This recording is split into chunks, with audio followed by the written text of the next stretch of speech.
Hello, everyone. Thank you so much for being here on a Thursday afternoon. It is incredibly gorgeous in Portland right now. I don't know how humid and hot it is in my buddy's backyard right now, but before we get started talking to one of the most incredible drummers on the planet, I want to thank Five Star Guitars for being a great sponsor for All Access Live from the beginning.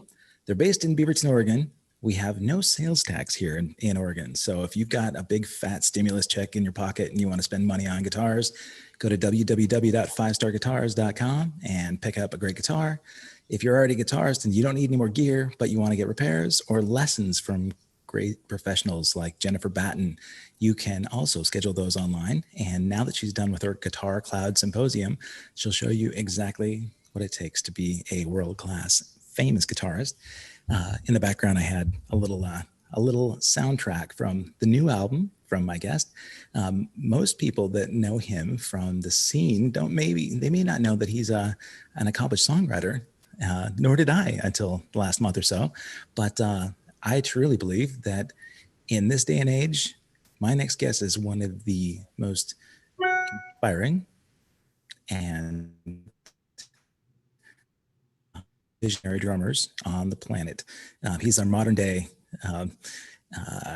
Renaissance man, if you will. So from the drum basement there, we got TODD SUCHERMAN from Styx. How you doing, my friend? Thank you for having me, Kevin. It's a pleasure to be here today. One of my favorite things that I love in these conversations is to admire backdrops. One of your contemporaries, I did Kenny Aronoff a couple weeks ago, and he was making fun of me for being in the dungeon in the back, and he had, of course, gold records on his wall. And I said, so you don't have enough of those in the wall. He said, well, you can't, keep them around the house. It's kind of tacky, right? So I store them up in my office, and he's pointing out, there's Melissa Etheridge and Mellencamp. And I said, well, yeah, I mean, you've got 1,300 records. You got to do something with them. And he said, 1,300 gold, platinum, or diamond records, to be specific. And I'm like, okay, dude, you win. And so I was talking to his tech the other day, and I said, I have to, we're going to do a part 2 with him. I want to get a couple of gold records for my wall. And he said, you can. I said, why not? And he says, Kenny's got them all. There's nothing left. And so more important than gold records, look at this collection of incredible drums behind you. Man, walls of snare drums, drum kits galore. Look at this. Now, not all of those are Pearl drums, man. You've got, look at that. Yeah, there's about 5 kits behind, well, that one over there, all lined up to the end of the. It's a sickness, but it's until recently used to be a tax deductible sickness, right? But it's I've always been in love with the drums, and I if I'm not inspired to be playing in here, then it's time to retire or put a bullet in my head, because I should be inspired every time I walk in here. Yeah, no, well, okay. So that's a really good point. You've got one kit set up there. That's one of your custom pro kits back there, which is incredible. This recording kit. Amazing, man. If you walked in and you didn't have that kit set up, what's the first go-to, say, kit that you're going to pull off the wall? You have any vintage stuff that you just won't touch? It's funny. If I were to psychoanalyze myself, really, I think it comes from my father taking me to Drums Limited and Frank's Drum Shop in Chicago. Both, they were the Coke and Pepsi of drum shops. They're on the same street. And, you get in a little elevator with a little guy that ran the elevator, old timey. And when you get up to the shops, the elevator doors would open and you'd walk in, and it would be, floor to ceiling, spec drums and chimes and timpani. And it was literally like the scene in Willy Wonka, where they get the reveal and they see the waterfall and everything for the first time. So I think I wanted to create that sort of childlike awe for myself every time I walk in here. And the reason that I will have like 3 very different drum sets, I'm pulling the cord here, the 3 very different drum sets set up, is I will think musically in a very different way. Maybe I'll go sit on this kit, and for whatever reason, just I'm regurgitating things that I already know. And then I'll come over here on the little jazz kit, and all of a sudden I wasn't expecting that. And now there's a new avenue. Something will sort of be conjured just from a different sound source.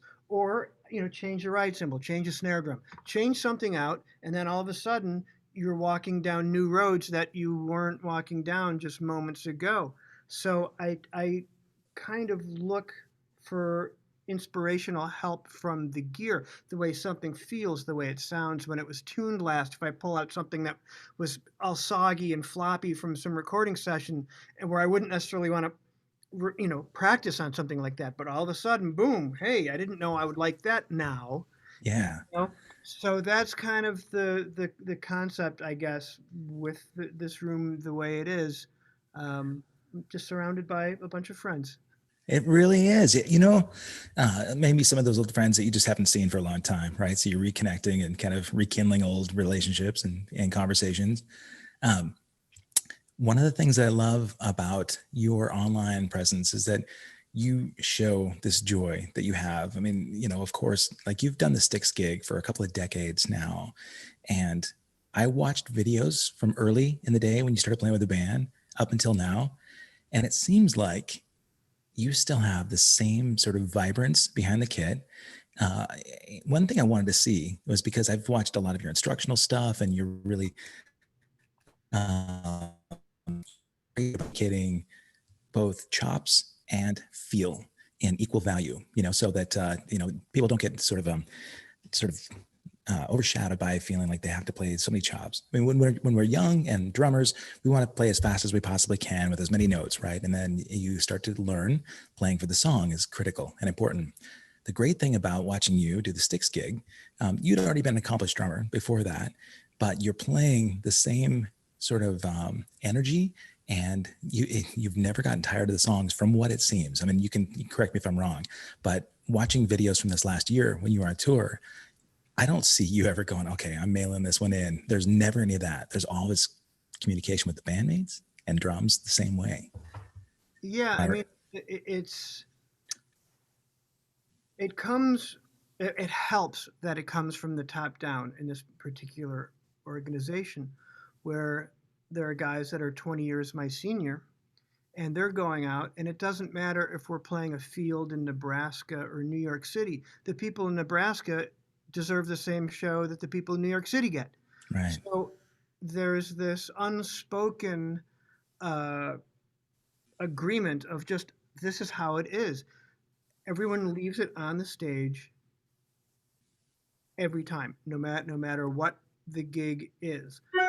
Sorry, I should turn off my email there. That's going to keep dinging away. Well, Um, it's important for people to know Todd's still getting these phone calls, even if the pandemic is kicking our touring butt, right? So I'm, I'm here to bring you this wonderful offer. that's Uh, right.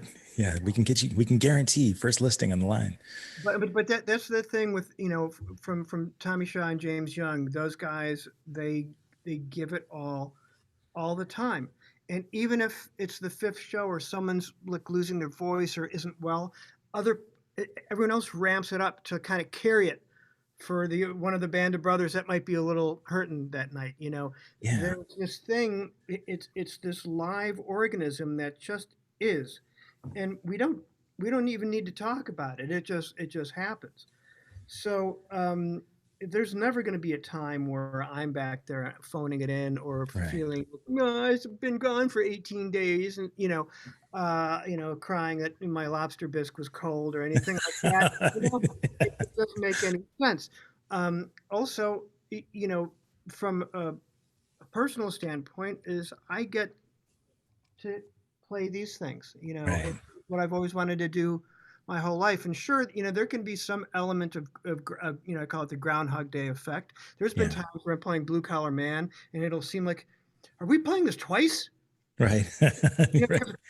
Because last night seemed like 5 minutes ago.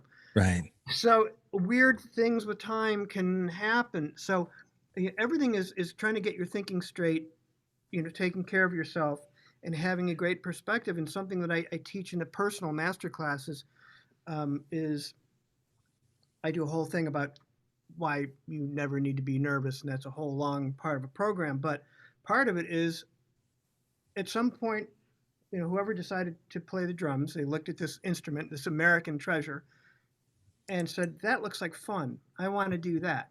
and they fell in love with the drums, and they fell in love with its role and its purpose and what it provides in music. And of course, you fall in love with music because music is the only magic that exists in the world. And somewhere along the line, people turn this into a competition. They turn this into I'm being judged. That the audience is a panel of judgment out there. And I always say, remember that childlike feeling. Remember that magic feeling. Remember, being a kid and looking through drum catalogs, or going to the drum shop with your dad or uncle, or whatever your experiences are. That when you saw that Fourth of July parade with the drum line going by, whatever it was that made you want to do this, hold on to that, because that's really the only real feeling about this. And if you have that sense of joy and fun, and you put that into this, it's going to be an easier ride. It's a hard ride. This is a difficult thing. Playing any instrument, but playing the drums is very, very difficult. If it were easy, everyone would do it. So, Right. um, but you have to remember why you did this. And I see a lot of guys that are 40, 50, 60 in these classes, and they just kind of light up and beam, because they're all going through their own movie of when they fell in love with drums, or whether they saw the Beatles on the Ed Sullivan Show, or whatever their experience was. Yeah. You have to hold on to that and the lineage, and you got to be tethered to that and take that with you when you play. When you mentioned that, I just thought about a conversation we had just before we went live about the relationship part of things, right? When you're doing these master classes and you're explaining that to these guys and their eyes light up, it's almost like you're a marriage counselor kind of helping people rediscover the spark that lit up their relationship in the first place, because sometimes people get complacent, right? If you're 40, 50, 60 years old and you've played, Brown Eyed Girl a million times in that smoky little club on Saturdays or Friday and Saturday nights, the audience is the same, money's the same, the set list is the same. And if there's nothing that kind of drives the passion, then they have to find it from someplace else. And Well, so, you can't rely on other things to make you content or happy. And I often say, like, if you're playing the VFW hall or some banquet hall, or playing some wedding, but you're playing with great musicians and you're playing with your pals, and you guys are like, you're in it and you're yeah, having a great time. Now there's someone at Madison Square Garden that is just destroying the dressing room because someone screwed up the guest list, and there was meat in the whatever, and I'm a vegan, and someone's going crazy and yelling at the runner who brought the wrong tile and all. You know what I mean? So that person's making a ton of money and playing Madison Square Garden that night. Who wins that night? The people having fun, or the guy turning Madison Square Garden into a seething, miserable experience? absolutely. It's all perspective, right? It's funny because I know that you guys probably do some package shows with other bands from the scene, from the era. I do the same, and I can remember several times this time last year on tour when that exact thing happened about the rider and the food catering in the back. Like we asked for, no rye bread, and look at all we got. And I, I stopped just really feeling like I wanted to die on that vine a long time ago. There are a lot of other battles I'd rather fight before I go that route. But you talked about fighting this sort of battle, or championing this journey with your friends on stage. I love this story of when you first got the Styx gig. And I'm sure that most people that are watching this show are drummers, right? They've heard some of these stories before. And so I won't retell it a little bit, but about you getting the session, ghost drumming, at the beginning. But I wanted to talk a little bit about something that you mentioned when you got the gig. You had said, of course, the hang is equal parts, if not more, than your abilities. And I talk about that a lot. My own kids are musicians, and I say, your fundamental skills as a drummer, you're there, man. You can do 99% of all the rock gigs out there. Now we got to talk about the hang. If you're not a great hang, there's no way people are going to want to be with you on the road. Now, when you got the call, and you said it wasn't that I knew somebody's nephew or somebody's uncle or whatever that referred me to the gig, but I wanted to talk a little bit about that, where that referral came from for the ghost drumming part of it, because that led into your eventual, joining the band. But I hadn't heard you talk a little bit about where that referral came from. Yeah, it's a guy named Keith Marks who owned and ran the big cartage company in Chicago for all the musicians that were doing sessions. So, like he was the guy, and he and I developed a working relationship over a number of years. And if you don't know what a cartridge guy does, a cartridge guy comes to your house, takes the drums that you are going to use for the session that day, and if you got all stacked up in a pile, he comes, hauls them out to the studio, sets them up. You go in, you play, you sign the check to get paid, you leave. He tears the drums down, brings them back, and puts them right where they were sitting. It's awesome. Yeah. So he did that for all the guys, and he made a great living, built a little empire for himself. And he had worked. Keith had worked with the band on the '91 tour and did a couple things with I think with both Dennis and JY and maybe Tommy and some solo stuff. Anyway, he knew everyone. Okay. And when A&M Records wanted to put out a definitive Styx greatest hits, Lady was on Wooden Nickel Records, another record label. And I think at the time, I really don't know, there's some issue about getting the sound recording from one label and blah, blah, blah. So they thought, well, why don't we just get together and re-record the song? And John Panazzo was in ill health and I guess couldn't physically really play the drums. So they called Keith and they said, who should we get? And Keith said, oh, you got to call Todd. You got to call Todd. So that was really the genesis of getting my foot in the door. And it was just another session. It was like a Saturday afternoon. Keith was going to drive me down and pick me up and the drums, and we'd head down there together. And that's really what it was. I went in, and in my mind, the whole thing was 90 minutes. I had to play like John. I had to play like the record. I snuck one little thing in there. Did you? I had to sign a form that was do not disclose, because I was ghost drumming. Yeah. Shook their hands, and I told, hey, I saw you guys in 81, 83, blah blah blah. And then when I was done, it's time to go. Yeah. So collect your check and you walk out. And now they have to continue on, and I left. And it wasn't until that was March of '95. And in February of '96, they called me again to do a song called Little Susie that was going to be on Greatest Hits Part 2. That was they're doing a couple original ones, and they did get John to play one of them. And that experience that day, not that they weren't nice the first time, but I could tell there was something very much different here. There was a whole sort of, so where'd you grow up? And, questions about me and a person, and I could tell I was being sized up, and I thought, so something's brewing here. And the song was a very active drum part. Sounds like I'm tooting my own horn here, but the original drum part in the demo had 2 layered overdubbed drum parts, and I said, I could pretty much do that in one pass, and all their eyebrows went up. Yeah. And I went out and kind of did it, and there was high fives, and I kind of felt like, the kid, and then left. And in my memory, it was like the next day or a day after that James Young called me and said, we're going to be going out this summer. Would you have any interest in playing the drums, with the caveat that if John gets better, like the gig is his? And I said, well, right. Certainly, of course. And I had had a lot of experience as a musician in my young years to that point, but I'd never done a full-scale big major rock tour, much less with a band who I saw as a kid growing up, and I had all the records. So, I mean, how could I say no? Right.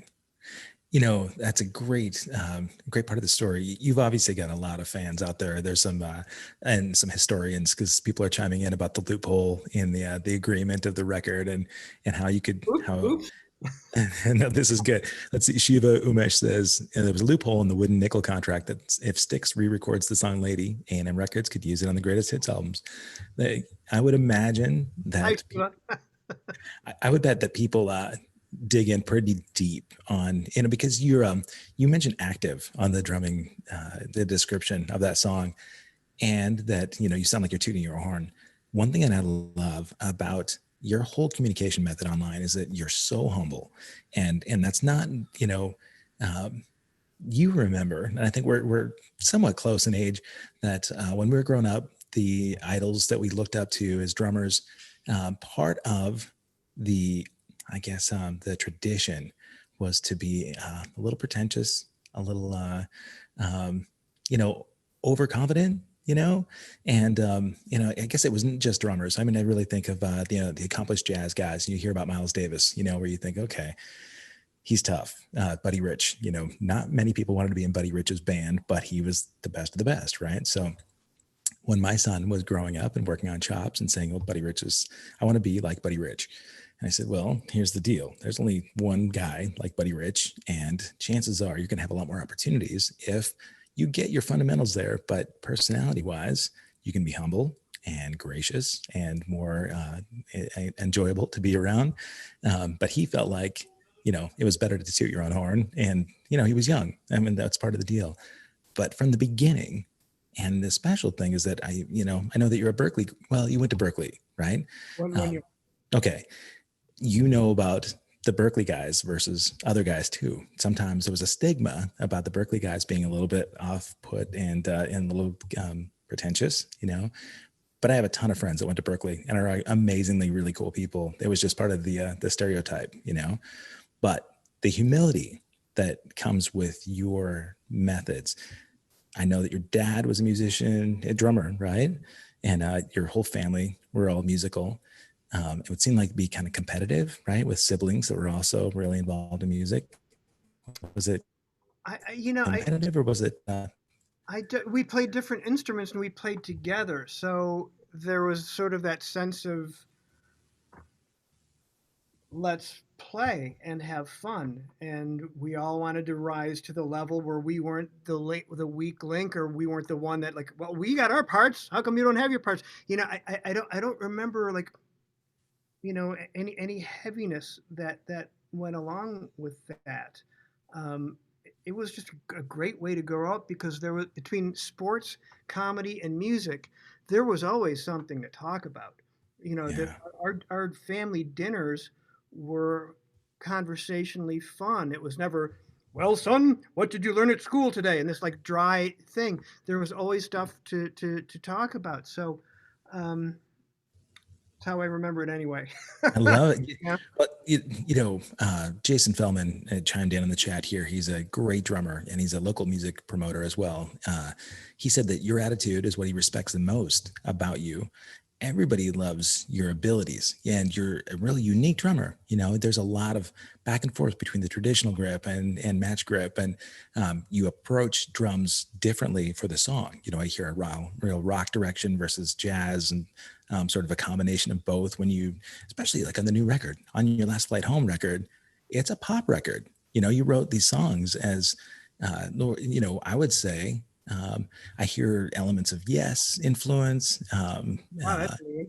really, but I Yeah. mean, I do hear a lot of that, That's and I was blown away that you were singing because I didn't know any of your vocal stuff before, and so pardon my ignorance if that was something that you'd done a lot in the past. no, I mean, it's you would have to have really searched to, you know, the last track of my wife's first record, and a random song I put on YouTube 5, 6 years ago would be the only traces of anything that could be discovered.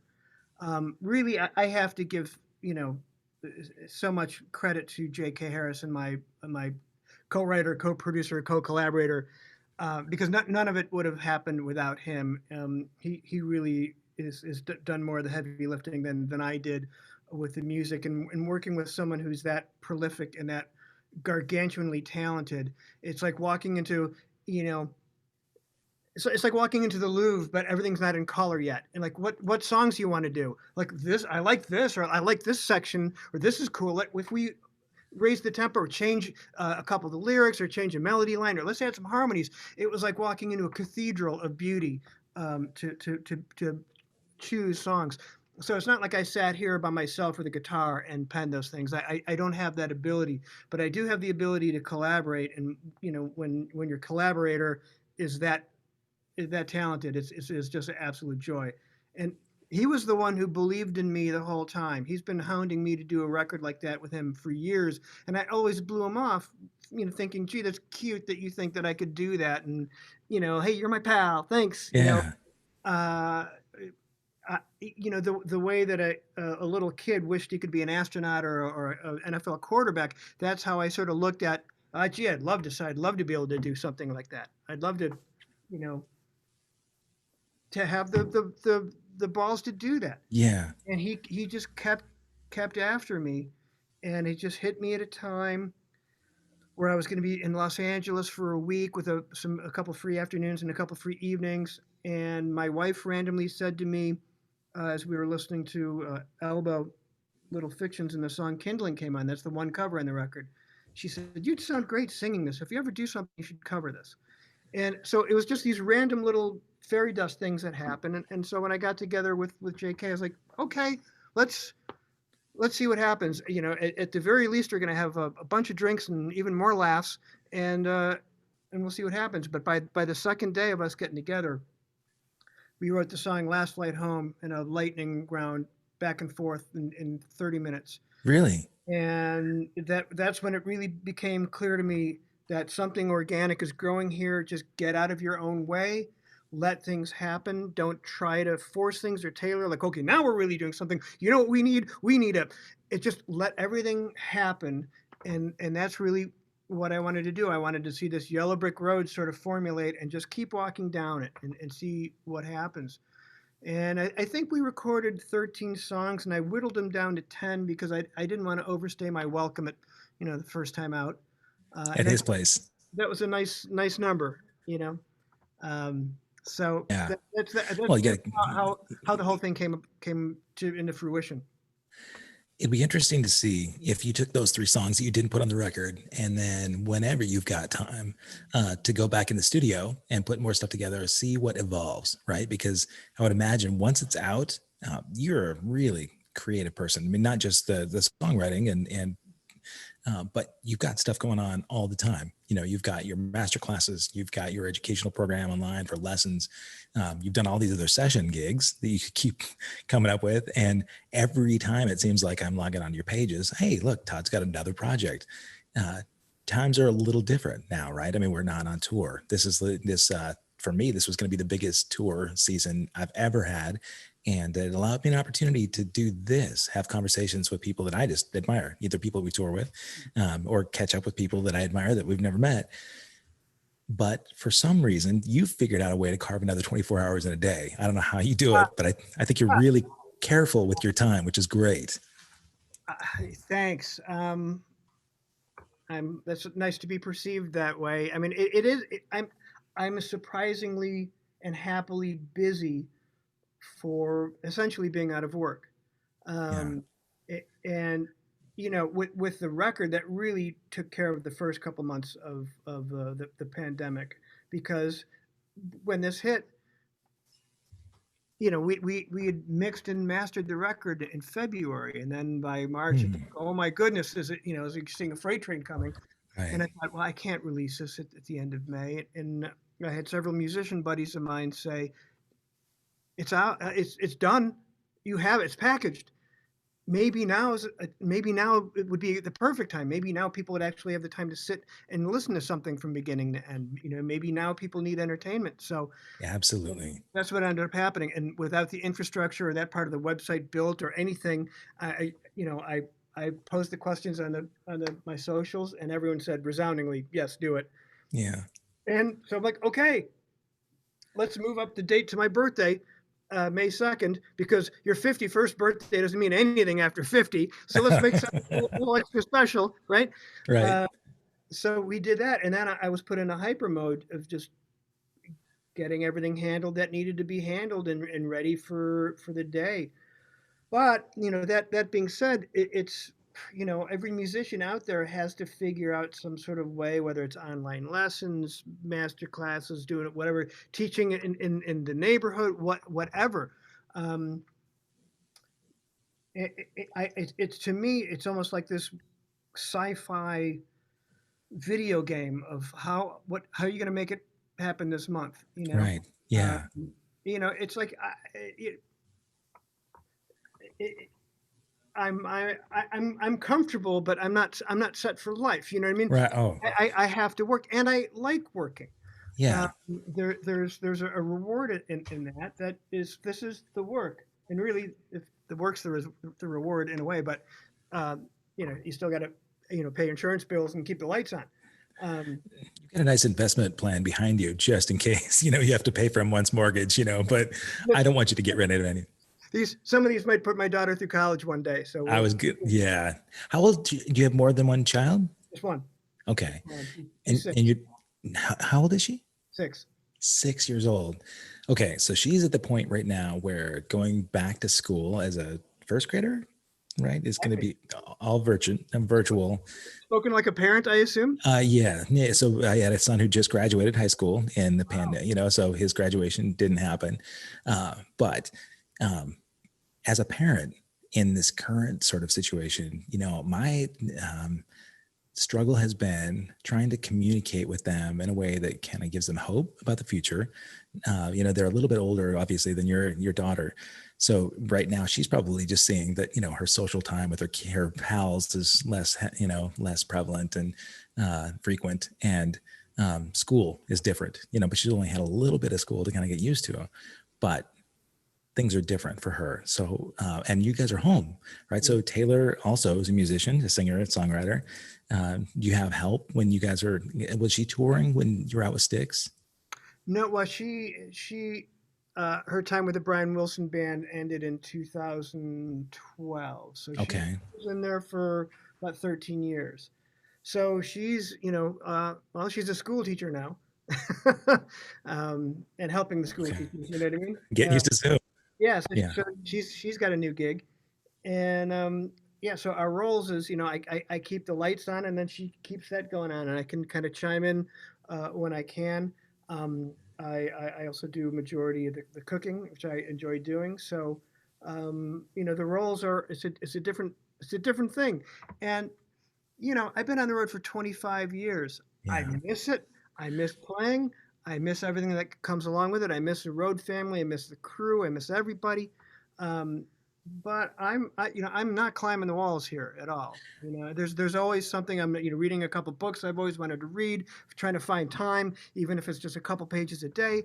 Um, Eventually, I'm going to learn how to run my Pro Tools rig here, of which I couldn't record you a single snare drum whack for $1 million.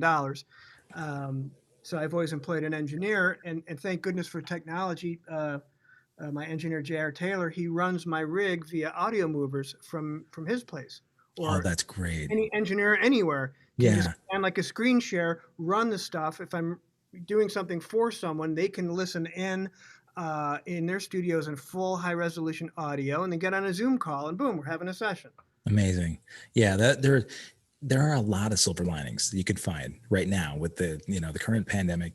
And with technology is really helpful. If we didn't have any of the kind of technology we have, there's no way our kids are even getting the education at all. Your wife wouldn't be doing what she's able to do as the fall comes in. For me too, if I'm touring all summer, I miss my kids, even if they're older, right? So I'm getting an opportunity right now just to go camping with them, do a lot of stuff that we normally wouldn't get to do unless I'm taking them on the road with me. And so I would love to see things change and wrap up, but I do find the silver linings, and there are some benefits. So, Well, being, you have to try to find silver linings in yeah, this, or it would be maddening, yeah, and so I'm kind of dwelling on that I'll never have this much time at home again, most likely, right, if things go the way I want it to. right. Um, and I want to learn a couple new skills. I want to get better and stay in shape here. I want to You read pointed at the more. kit. You pointed at the kit when you said that. So, kit, like playing shape. Oh yeah. Yeah. Okay. No, I mean, because I haven't played a rock show in 5 months, right? Okay. Right. Yeah. So the stamina, yep, for Yeah, sure. I play here, but I don't play with the constant level of a Right. 2 hour rock show, 4 or 5 nights a week.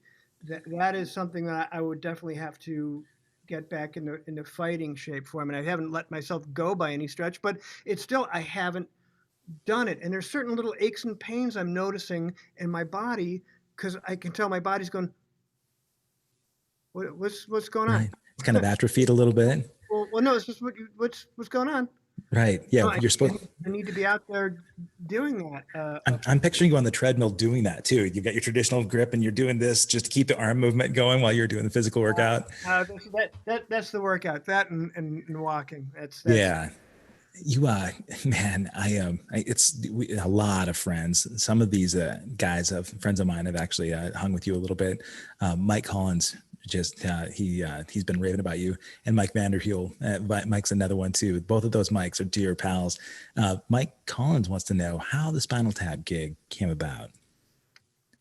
that came about through CJ Vanston, who's a brilliant keyboard player, producer in Los Angeles. And he's been their MD going back to, I want to say 1990, 1991. He's done all the movie for all of Chris Guest's movies. And Bissonette was doing the gig. I mean, it was really his gig whenever they did it. And Yeah, after a certain point, I forget the guy's name before I know it, that did the 92 run.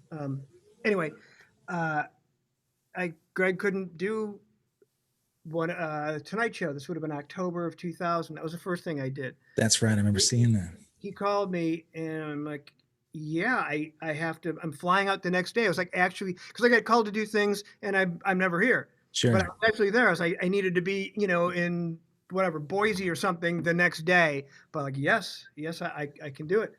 So that was the first in, and then it was really Greg's gig. Greg did more with them, and then Greg couldn't do a week in New York in 2009, so I did a couple TV shows with them, and it was I just laughed my head off the whole time. There's such Anyway, lovely guys, lovely human beings, funny as hell, obviously, just a firing right. squad of comedy, and they really care. They want to play.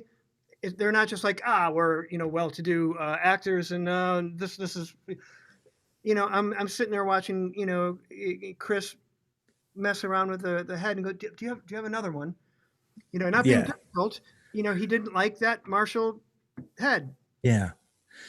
Oh yeah, they're accomplished cats, right? I mean, I know, and you did records with like Harry Shearer too, right? It was in, I've been on a couple songs on a couple of Harry's records, yeah. okay, yeah, And I yeah. did two songs on the Derek Smalls solo record. Oh God, I would imagine, I thought about what those guys would be like off camera, and I would think that once they get together, it's all unrehearsed, right? I mean, that most of their stuff is improvisational anyway. They're used to just being able to punt.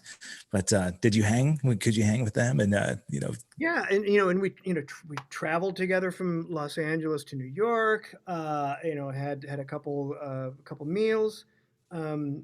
It's funny because they don't really laugh that hard. There's so much comedy that when like Chris Guest sort of laughs like this. So if I said something and he went, I'm like, yes, yes. yeah, you Like got him to, like making Steve Martin laugh or right. Short or something. Just really great. I spent more time with Harry, because we had a couple more meals and then doing his record. And I had a few emails with Harry about different restaurants in New Orleans that he turned me on to. But I hadn't written Michael in quite a while, and I was so blown away with the first season of Better Call Saul. Oh my God. I thought the performance he handed in is as good as anything anyone's ever done in front of a camera. And It's how true. he wasn't nominated for an Emmy or a Golden Globe, like I thought that was ridiculous. He was Genius. unbelievable. So I thought, damn it, I'm gonna just send him an email and tell him, man, that was as good as any performance anyone's ever turned in. I sent him an email, went and played the show. It came back, and there was an email from him like, "Lovely to hear from you, Maestro. Thank you for the." Maestro.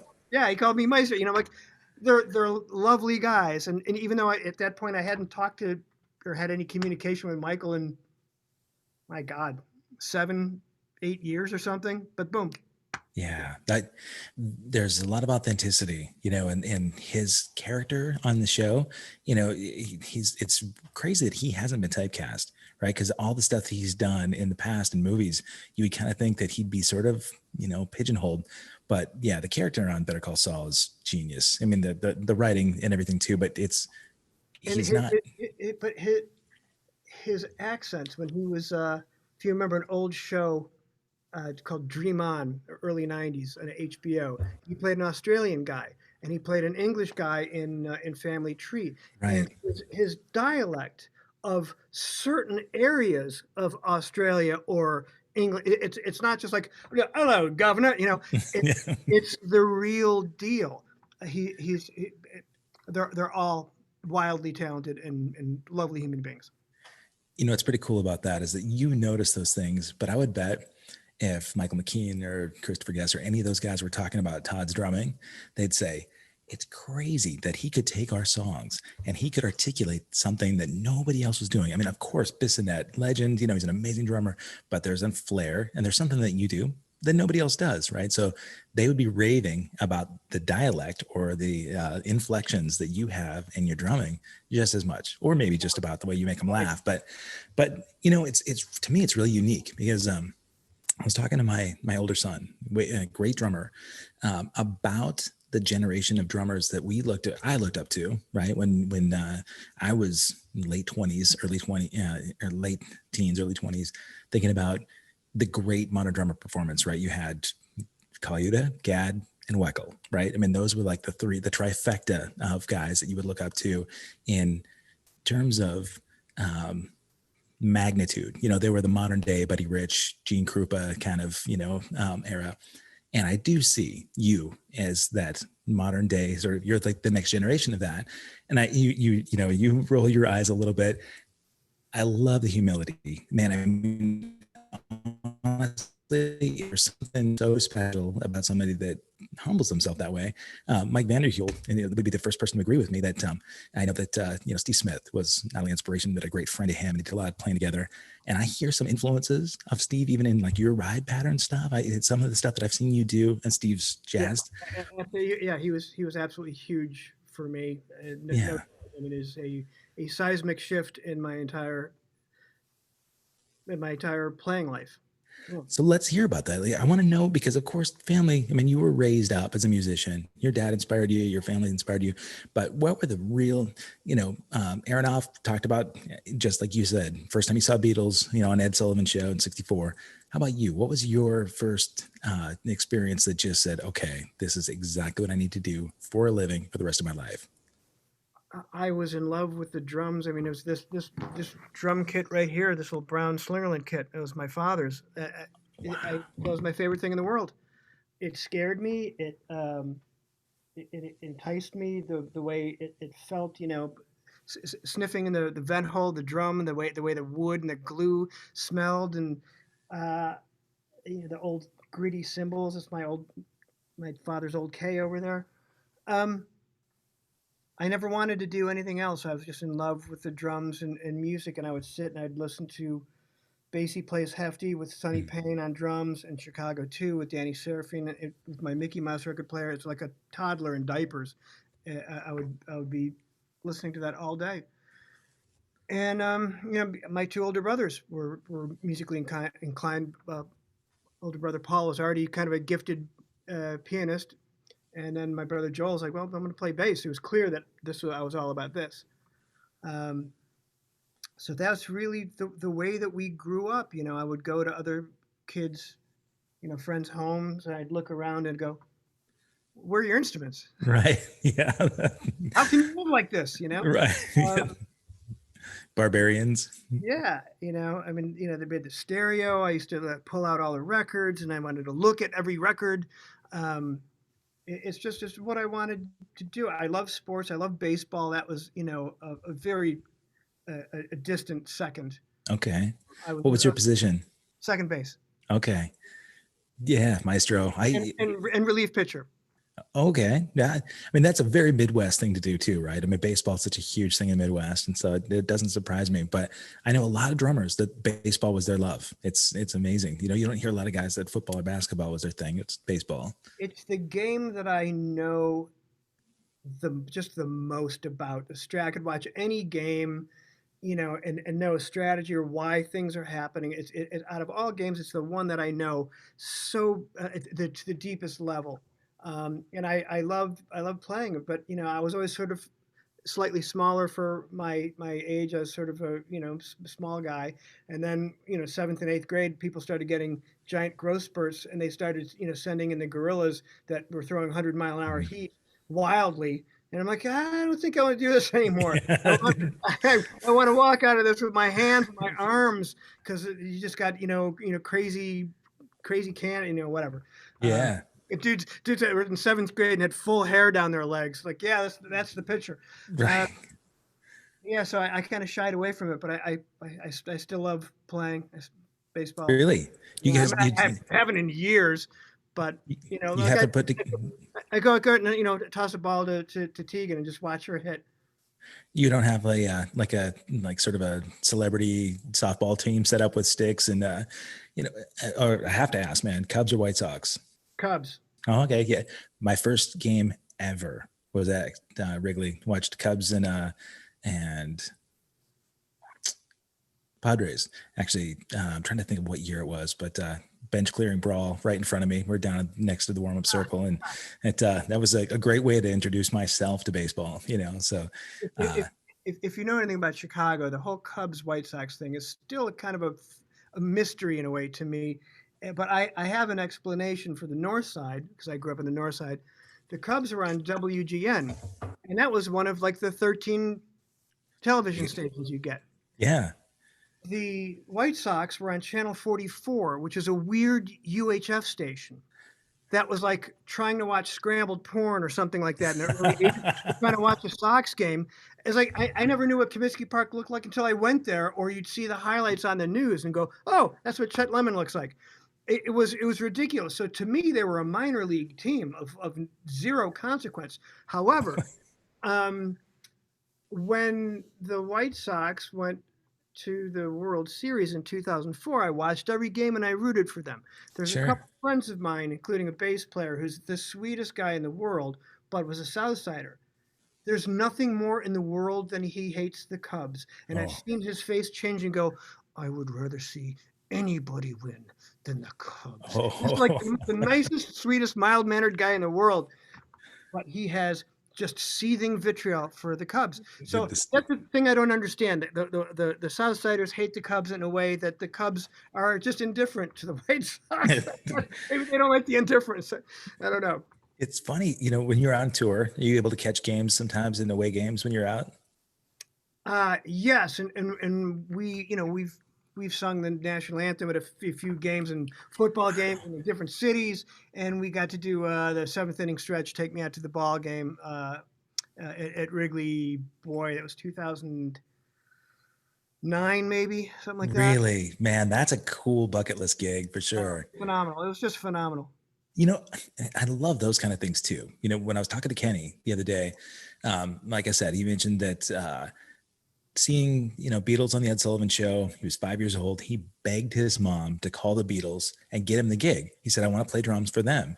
And she wouldn't. And he cried. And he said that 50 years later, he's there playing behind McCartney, sitting dual drumming with Ringo for the Kennedy Center honors. And he said, that was it for me. I could pinch myself and say, all right, that's all I needed.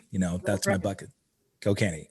So are there roll credits? Movie's over. right? Like, Yeah, that's it, man. Yeah, mic drop. The kabuki raise, but are there some other moments like that besides taking out the ball game for the Cubs that have happened for you? God. It's why I just have this picture right over here that I had for another interview. This here, I don't know if you can see, is myself and Steve Smith. We did a show together to launch the beginning of Drum Fantasy Camp that happens every year, and that year is in Chicago. And it was Will Calhoun, Simon Phillips, Steve Smith, and myself who were the faculty that year. And so Will and Simon did a show in a club to close the weekend, and we opened it. But that was a club called Martyrs that I played a couple times when I lived in Chicago, and to go back to my old hometown and see, on the marquee, Steve Smith and TODD SUCHERMAN, my boyhood hero. I wrote him a letter through Modern Drummer in 1982. He wrote me back a handwritten 6.5-page letter with transcriptions and stuff like that. So the history and lineage is very, very deep. That's one, and that picture will end up in a frame clearly. Yeah. I just found the recording of playing at Carnegie Hall with Brian Wilson Oh my for Sting's Rainforest benefit, and playing God Only Knows with Sting and God. Brian Oof. Wilson, and Will Lee's on bass, and it's half Brian Wilson's band. And then the last couple songs, James Taylor was out, Billy Joel, John Sebastian, Hiram Bullock, Larry Carlton, Tom Oh my. Bones Malone, Narda Michael Walden behind me at Carnegie Hall. That's pretty friggin' cool. That is, yeah, man.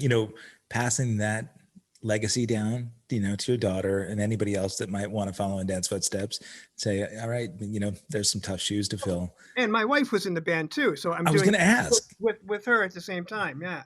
So let me ask that, because okay, so Taylor Mills, your wife, you actually tracked, and correct me if I'm wrong, you actually recorded for her and played with her before you guys were in a relationship, right?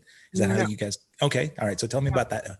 I actually, it was a really long story, but I'll give you the bridge.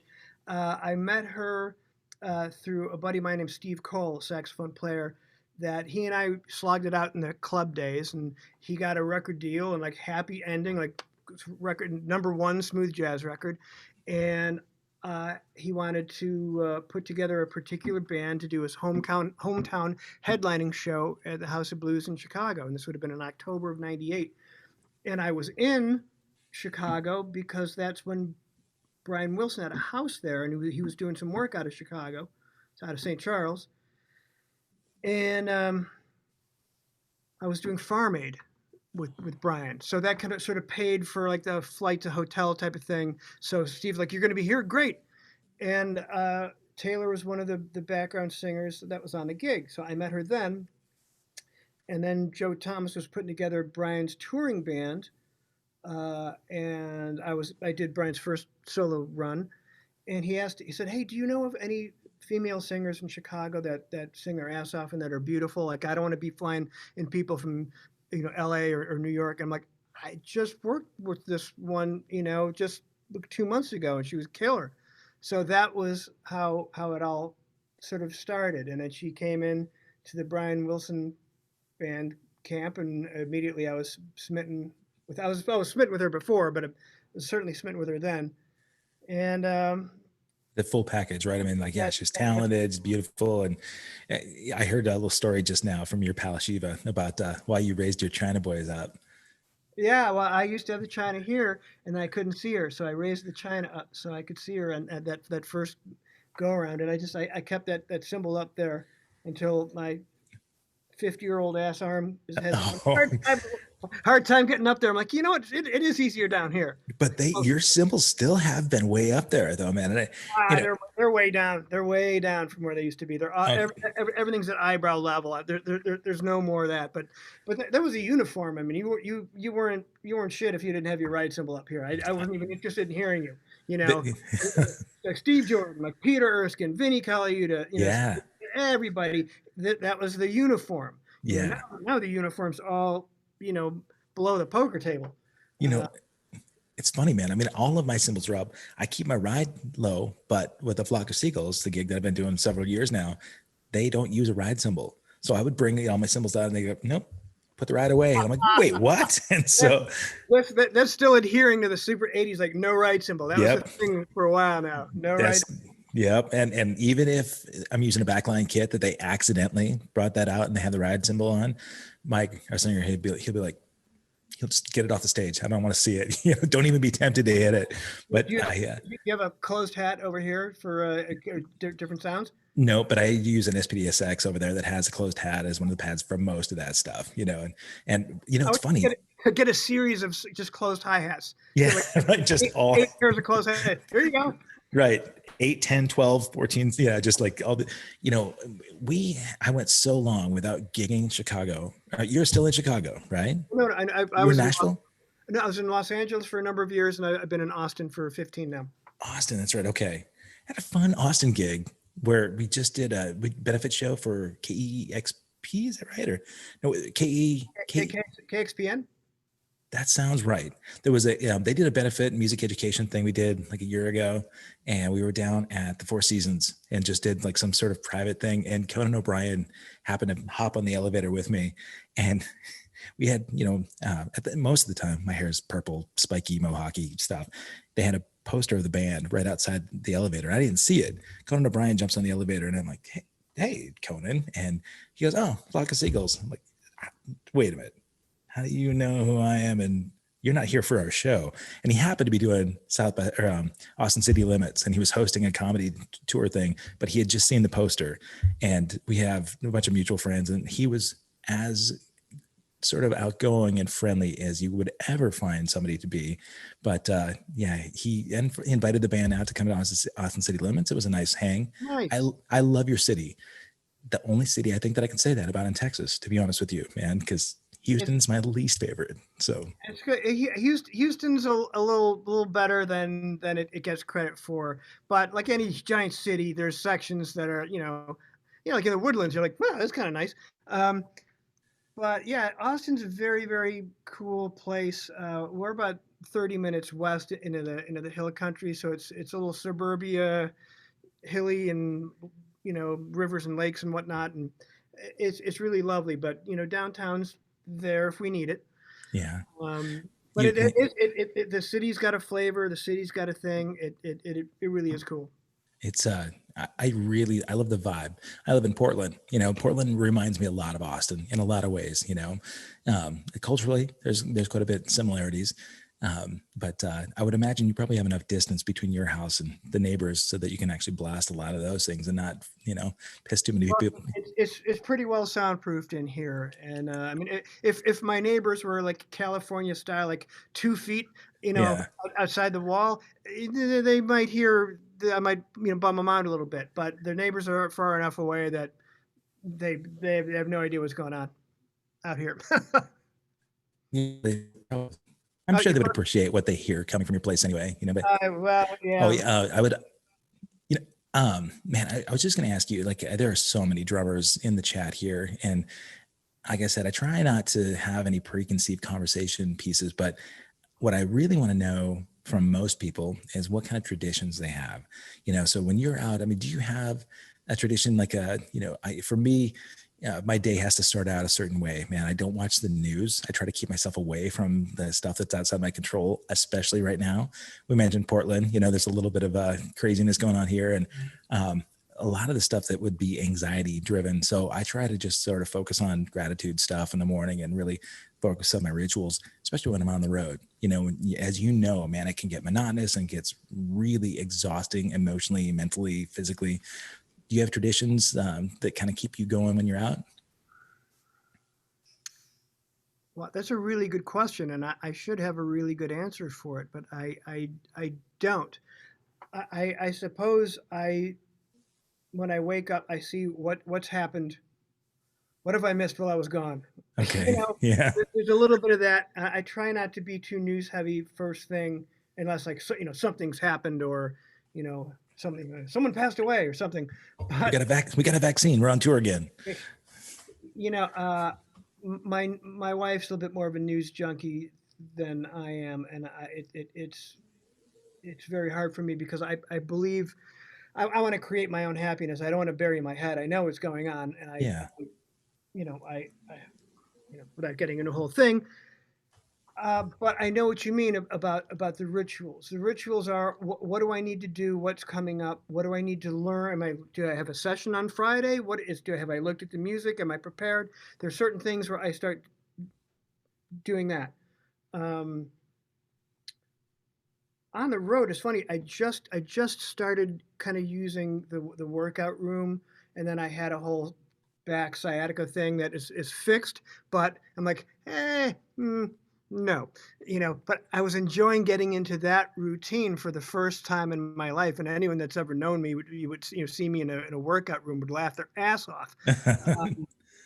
So that was sort of taken away from me.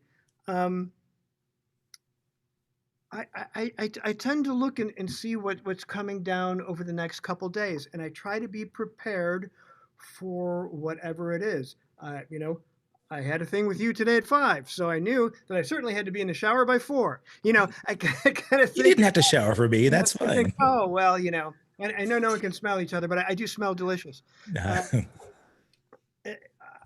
I really don't have the routines like that. We have the routines with our daughter. Right. That's really, and we've had since she was a baby. You know, like when it would be 6 o'clock at night, like no more loud talking, no more loud noises, no more TV. Lights are low, and that trains them. It's time for this now. Yeah.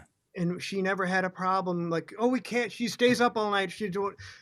She sleeps like a baby 12 hours every day. Bam. And I think it was because getting into that routine and doing that from the get-go was a good thing. And the kids need structure. So a lot of our routines are sort of predicated upon what we're trying to do for her.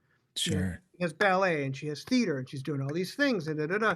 And when school is happening, this day is that day. So everything else would just sort of fill in. And on the road, my thing is hitting particular restaurants that mean something to me, or Yeah. visiting certain places that are special to me for whatever reason, whether it's a street corner or a museum or a park or a particular part of town. I love food and I associate a lot of great memories with particular memorable meals that I've had in certain places or as you go San Francisco, I can't wait to get back to John's Grill and have those oysters Wellington. There's certain things that are triggers uh, Yeah. in me, and I kind of want to know what my day is like. How soon are we getting the bong from the hotel? Is there an early sound check? Is there late sound check? And I plan my days because I want to hit certain places and know that I have the time to do it. Your obligations first, and then man, I love that you mentioned. Sorry, I get a little echo going from my voice there. Sorry. You know what? The food traditions, man, that's so part of my tour thing too. Because also there are a handful of people that I try to connect with. So if you get from city to city, and okay, we're going to be in Kansas City, I can't wait to get up with my pals. And hopefully schedule a little time so you can also get that great barbecue joint while you're there. Or but it's funny because I can remember special meals that I've had 20, 25 years ago out on tour from different bands. And I remember that city because of the meal and the person I was with, not even just that the meal was that amazing, but just the experience that went along with it.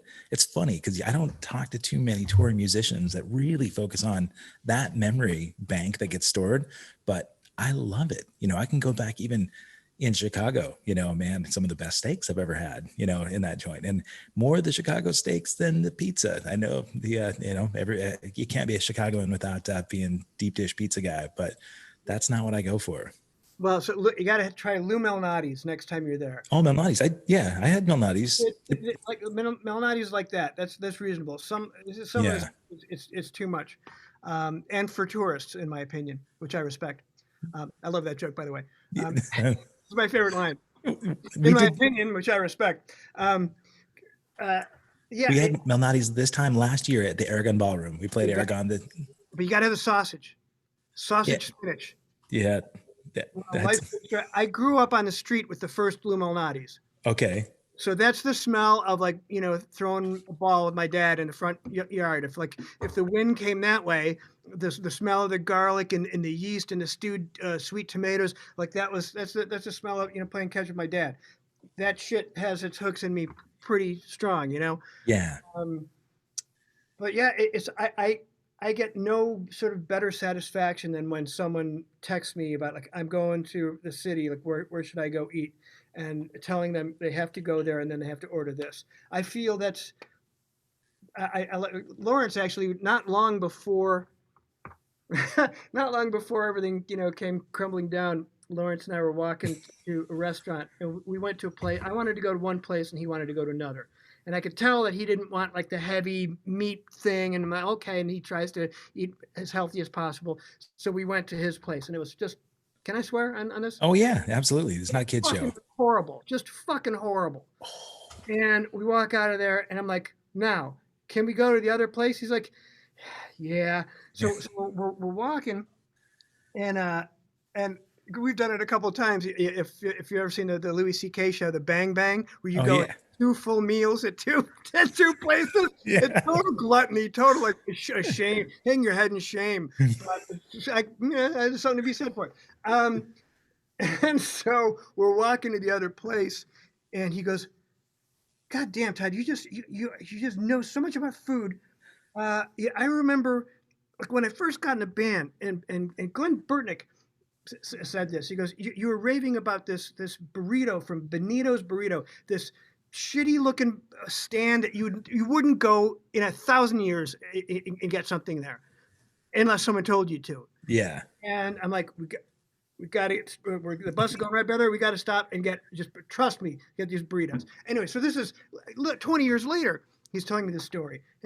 And Lawrence goes, I'm like, how can this burrito, that's $2, be great? He goes, I Yeah. bit into it. And I'm like, this is the most unbelievable burrito I've ever had by a country mile. And Benito's burritos. he says, Glenn goes, told him, I wasn't even in the room. Glenn goes, yeah, that's the thing about Todd. If he says it's good, it's good. Yeah. And I'm like, I take that as a better compliment than anyone saying anything about anything I could do. Yeah, man. Like, Yeah. because man, that recommendation that holds for everybody, the word of mouth, and that when you're touring, because everybody finds out if Todd said it's good or not, or if a whole band goes and it's shitty food, then you're the bad guy, And friendships can be born Sure. over this, or it could be fractions of friendships, part of it. But it's to me, it's one of the most wonderful things to be enjoyed in life.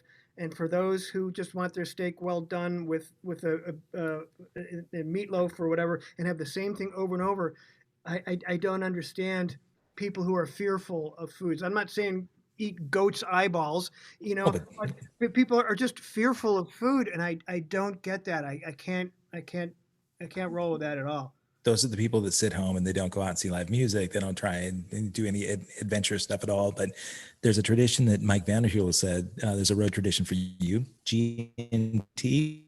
Wait, you broke up there, Do you know Kevin. what that one's all about? Wait, you broke up. Oh yeah, there. Mike Vanderheel says you've got a road tradition, G&T. Yeah. Well, there's a couple particular gin and tonics I like. Hendrix with Fever Tree Refreshingly Light, Monkey 47 with the Refreshingly Light, and Martin Miller's with the Fever Tree Elderflower. Those are my three favorite. Everyone's got their opinions, but yeah, Mike and I have put a couple Hendrix and Fever Trees back. God, have you met a greater guy, man? I love Mike so much. Lovely guy indeed. And he was great player, obviously. He is, and we have sort of a tradition of catching up when he comes through Portland, and conversely, when we're down, and like I think you guys have done the Saratoga Mountain Winery, one of my favorite gigs. Such a great venue, man, so beautiful, and he came out the last time I was down there, and I look forward to going and playing that place as much, knowing that I might get to see him. It's just a great dude, and those are my favorite things about being out there, and it's one of the things I miss more. Then you get to see friends and family. When you do what we do, you get to see friends and family probably at least once a year. Yeah. Where if you just worked a 9-to-5 job in a cubicle, you might never see some of those friends again without making a special trip to go do it, or see a cousin, or a college buddy, or whatever it is. It really is one of the greatest things about this job is being personally connected in person and seeing friends and family once a year, if not more. We're blessed to have it. So much of it is perspective. Some people don't take it. They take advantage. They don't take advantage of it. They take it for granted. I do look forward to those opportunities, man. And truthfully, I'm sad that I've always been gone when you've come through, but I'm really excited that when this pandemic clears, hopefully we'll get to overlap, I hope so. And it's funny because that's the case with friends that are musicians. I mean, how many times that happened to you, that you miss someone, or they're coming to town? Hey, I'm coming to Portland, and you're gone. I've missed my brother probably 5 times. Him coming to Austin for work, and I'm like, I'm in Edmonton. Right. Yeah. Yeah. Well, hopefully you get a chance, at least at this point. Is he back in Chicago? Is he staying there? No, everyone's all scattered. My mom's in Arizona. He's in Virginia. My other brother's in Wisconsin, but he drives to Chicago and gigs all the time there. Cool. I'm glad to know he's still gigging out. Has he been able to go out and kind of see you? You've got 2 siblings or 3 siblings, right? or Two. two. So have they come out and done some road time with you and seen some of these gigs in special places? Yeah, they haven't really traveled to a particular place, but because I'm always going to sort of where they are, so I always see them, I, you know. Uh, yeah. so it's we're able to visit a bunch, and then we get together for holidays, back in the old days. Um, so yeah, it's again, that's one of the charm things about being able to do this. How about mom? Is there one place that you got to take your mom that was kind of like a real proud moment for you that, you felt like, hey, mom, look, I made it. This is, Madison Square Gardens or whatever. Now, I remember feeling nice when I flew out on a run, and she came in for a visit, and I flew her out first class. We did the first flight from Austin to Dallas together, and I know that felt nice to bump her up there. Um, the funny thing with my mom is she barely remembered this memory, and it's something I kind of it carried around with me for a little while. It was in 1983. I went to see the band at oh god, I can't. I'm spacing on the venue, the Auditorium Theater in Chicago. It's Okay. grand old, built in 1893 by Sullivan, famous architect. Like 5,500 seats, just ornate chandelier paintings. It's like you're in Versailles. Yeah. And the movie projector didn't work, and that tour began with a movie projector, and the audience was sent home. Oh, So we all went home, came back in the rescheduled night, and they did something like 6 nights there or something. Went and saw the show, loved the show, and I wanted to see the show again. My buddy Alan wanted to see the show. We were in 8th grade, didn't have driver's licenses clearly, and my mom was hip and be like, "Hey, mom, would you want to go down with Alan and I? We'll get scalp tickets on the street." Sure. So we go down and trying to get scalp tickets, and there's no three. There are only pairs, and now oh, it's getting to be like it's like 2 minutes to show time. And dudes that had tickets don't have tickets anymore. And then finally, there's a guy that had a pair, and they were like second row balcony, pretty good. wow. And I looked at my mom and I said, "Mom, do you mind if Alan and I just go see the show, and will you come get us in 2 hours?" And I saw a look of sadness on her face, but she was a dutiful mother, and she did that. And Alan and I went and saw the show, and um, she picked us up, and I felt bad that she didn't enjoy the show. Even then, you remember the look on her face and I felt really bad about it. So when I did my very first show with Styx, well, it was a invite only for friends and family before the tour launched. okay. Just outside of Chicago. That was for friends and family. So, uh, now it's 1996. After the show, I go greet my guests. There's my mom, and I just said, "Are we cool now? Are we Yeah. cool now?" Yeah. She goes, "What are you talking about? What are you talking about?" And I told her the story, and we had a big laugh about it. But it's not like I was wrecked for all those years about it. But I was aware that was kind of a shitty thing to do. I remember Yeah. her face, and I remember I wasn't very proud of myself. Man, that says so much about you and your personality, really, because you think about how many entitled kids might have just gone and not even given it second thought. So it's nice that you're able to, sort of make things right. I Now she's seen the band 100 times. I'd like to think I've made it up for. Yeah, she's sick of it. She's like, can't you get another gig? I the um Thursday, Todd. I'm sorry, Thursday. Yeah, I'm getting my hair done. Sorry, Todd. The I said, "Oh, Thursday. I'll be doing absolutely anything else." For yeah, the next 7 years. Yeah. watching reruns during the pandemic, man. I was going to talk to you. I'm going to just sort of end the conversation with one of my favorite pictures of you. It's still bucket list gig for me that we've not yet played. But when I was running around looking for great pictures to promote this conversation, I came across this one. I'm going to share it on the screen. My favorite place to have seen shows, I think, in the country, and right there, Red Rocks, man. Tell me about that gig, buddy. Well, I've played Red Rocks probably 5 or 6 times, and once we did it with the Denver Symphony. That was really memorable. Wow. Um, the one problem with Red Rocks is there's no oxygen to breathe there. Mm, I don't know. okay. I don't know if altitude messes with you, but it does to me. Now it does. Um, Yeah. it's I want to say about 64 or 6,800 feet. Okay. So if you were standing all the way at like the last row, you Yeah. would look down and you can see Denver far below. So Right. you're well 1,000 or so feet higher than Denver. I remember getting winded stepping out of a car there once. Okay. I remember playing a Grand Illusion, and all of a sudden I got Funhouse Mirror Vision. Oh, For really? lack of Wow. so the place is so beautiful, it Yeah. literally takes your breath away.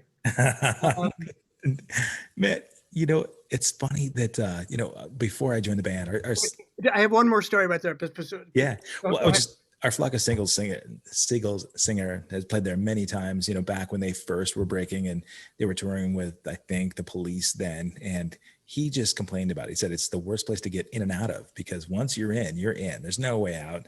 And he said you're stuck for 8 hours without being able to go anywhere. And I'm thinking, that's one of the most beautiful places to hike on the planet. I'd be out there, scaling the rocks and looking around. But yeah, I always want to hear magical stories about playing Red Rocks because as a kid, I'd drive down to see shows from Montana when I was there. It it's a great place to play, and it really is beautiful. At least you've been there, I have, yeah. because it is spectacular. Um, but yeah, I'm not a fan of playing in altitude, so it's I'm always a little weary.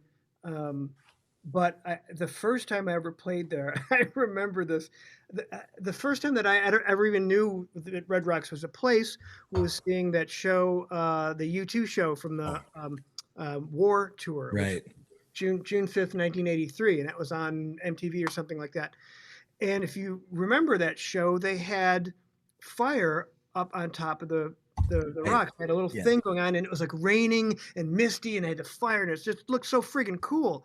So I'm kind of, uh, sort of standing out, checking out the rocks, looking up there, and there's a dude, the security guy, in a yellow windbreaker security sitting there. And it's about an hour to show time, and I go, "What time do they flame up the things up there?" And he goes, "What?" Oh, when do they flame up the things up there? When's the fire come up? And he's looking at me like I'm crazy. And I realize in that moment, oh, they did that for that show. That was like Right. the thing they did in 1983 for that show. And I just went, never mind. And Yeah. I just walked away feeling like an idiot.